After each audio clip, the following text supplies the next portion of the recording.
Baik, kita berada di situs apa Pak? Di situs Gelingseran. Gelingseran, tepatnya di daerah Gelingseran, Kecamatan Wringin, Oke. Kabupaten Bondowoso. Nah, ini adalah bentuk kubur batu. Kubur batu. yang ada di Gelingseran, yang ada di Wringin, terutama Kecamatan Wringin. Uniknya batu ini sama masyarakat disebut dengan batu gendang. Batu gendang. Atau gendeng karena mirip dengan alat musik gendeng, ya. Gendeng dalam bahasa Madura.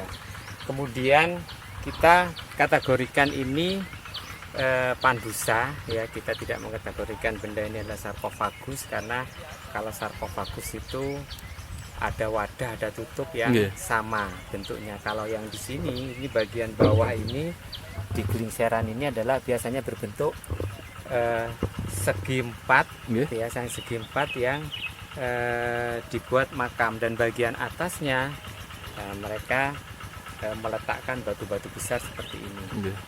Itu uniknya yang di sini.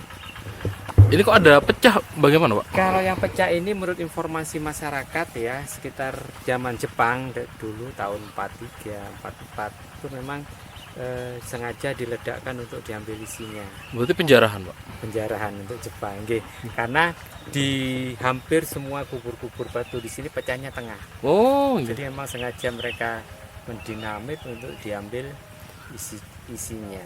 Berarti Jepang sudah memiliki literasi tentang benda megalitikum, ya Pak? Karena Belanda, Belanda sebelumnya itu literasinya sudah sangat lengkap, terutama di daerah Gelingseran, di daerah Bondowoso.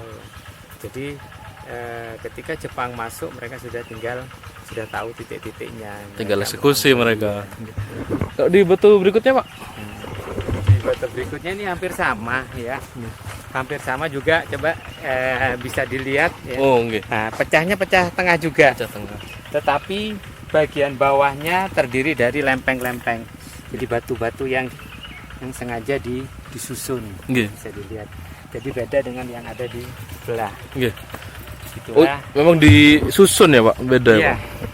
Jadi inilah yang namanya variasi lokal, ya, penguburan-penguburan yang ada di Kabupaten Bondowoso. Tetap pandusa ini Pak? Tetap kita kategorikan pandusa. Nah, saya tertarik yang di ujung sana Pak, yang terbalik itu. Ini unik.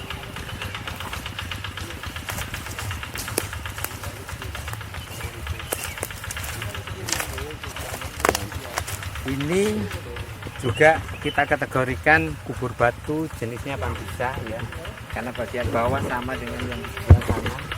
Yang batu besar itu cuma sekitar tahun 2017-an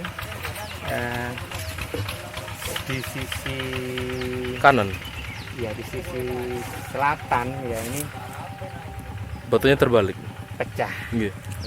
Bukan terbalik tapi pecah, katanya akibat dari petir. Kita ada tahu juga informasi masyarakat dari petir yang merobohkan bagian sisi selatan.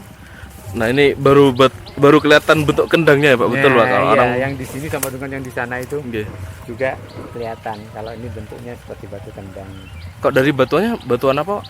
Kalau batuannya ini adalah batuan beksi. Paras Pak? Beksi atau paras, ya, tapi ada uniknya. Biasanya masyarakat dulu itu yang ada batu-batu kecil-kecilnya. Nah, jadi ada batu-batu. Jadi bukan paras-paras ini, jadi termasuk mungkin paras-paras tua, ya, yang digunakan oleh masyarakat pada masa lalu. Sehingga timbul-muncul gini, jadi batu-batu gini. Kalau masyarakat di Suco itu biasanya mereka menyatakan batu gambir. Batu gambir. Jadi kalau para pencari harta karun itu biasanya kalau ada batu yang dibentuk ada gini-gininya, mereka biasanya langsung mengeksekusi atau. Berarti memang dibentuk Pak? Ini kan dibentuk Mas, sengaja. Ya, sengaja dibentuk, sengaja dibuat. Beda yang kita kemarin ke Mas Kuning. Kalau Mas Kuning kan batu utuh, ya, batu utuh, di bawahnya juga batu-batu utuh. Kalau ini kan memang masyarakat dulu sengaja membuat seperti ini. Seperti ada proses, kemudian mereka membawa ini juga di bawahnya itu juga. Ada pondasinya ya Pak? Ada pondasinya. Jadi seperti itu. Berarti cerdas sudah tuh Pak? Sudah sangat-sangat maju. Katanya informasi masyarakat Kalau di salah satu ini juga ditemukan tutup emas ya yang ada di Museum Nasional. Wah, ya. Nah, yang jadi tutup emas yang ada di Museum Nasional itu berasal dari lingseran Iya. sini. Karena orang dulu percaya kalau membawa bekal itu ya, Pak. Iya betul ya. Saya penasaran sama yang ujung lagi, Pak. Tadi, Pak. Nah, yang dari material. Oh, batunya. Iya. Karena memang lingkungan Penguburan. iya, Pak. Nah, di sini adalah dugaan para ahli, di sini adalah kompleks penguburan. Kompleks penguburan. Kemudian di daerah Banyu Putih itu Pemujaannya, Pak. tempat pemujaannya.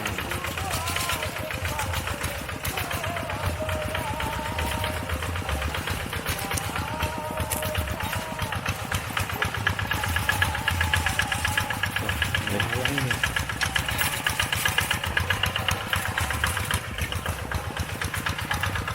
Yang ini mempunyai keunikan juga karena batuan breksinya lain daripada yang lain. Yeah. Kemarin itu ada dari Puslit Arkeologi Nasional menyatakan bahwa batu ini sampai saat ini belum ditemukan Dari mana asalnya? tempatnya, Oh. dari mana. Beda dengan yang lain. Yeah. Kalau yang lain itu dugaan para ahli itu diambil dari sebelah sisi barat sekitar 1 atau 2 kilo. Berarti dibawa dengan Nah, yaitu entahlah. kalau masyarakat zaman dulu kan tidak lepas dari yang namanya tradisi gotong royong. Betul. Mungkin mereka membawa setelah menemukan tempatnya di sini mereka mencari bahan di sana. Setelah selesai mereka membawa ke sini. Sama dengan yang ada di Toraja, ada di Nusa Iya. Tenggara Timur. Ini berat sekali, Pak, kalau dilihat dari Iya. seperti ini, Pak. Tapi kalau gotong royong misalnya Ya, bisa. bersatu kita teguh. Iya. Kalau gini, Pak. Ini ditanam sebelum Bukan atau ditanam, ini tumbuhan karena pada rata-rata masnya tadi lihat bahwa semua kubur-kubur batu di sini pecah di tengah. Betul, karena Pak. pernah diledakkan Oh. atau pernah dinamit sama Jepang. Jadi kalau yang ini tumbuhannya ya mungkin saja ketika mereka sudah pecah ada tumbuhan, tumbuhan? Ya. baru bisa hidup. Ini yang jadikan unik, Pak. Atau dari sebelahnya, Pak? Ini Kalau di sebelah ini juga seperti itu. Ya. Ini sebenarnya akibat dipecah ya, akibat rusak. Ya. Ini juga dulunya bagian tengah juga yang dirusak ya karena mungkin karena ledakan dahsyat dari dinamit atau apa, jadi menjadi beberapa bagian. ini paling kuat ledakannya mungkin ya. Makanya bentuknya Iya, sudah betul. abstrak ini. Sudah bentuk kecil-kecil dan di sana Iya. juga sudah bahkan Iya, sudah jauh-jauh sudah bentuk fragmen-fragmen. betul. Baik, demikian dokumentari dari Pak Heri, sang ahli arkeolog di sini. Silakan teman-teman mengunjungi di sini. Nanti dari kebudayaan akan membantu untuk literasi sini. Terima kasih.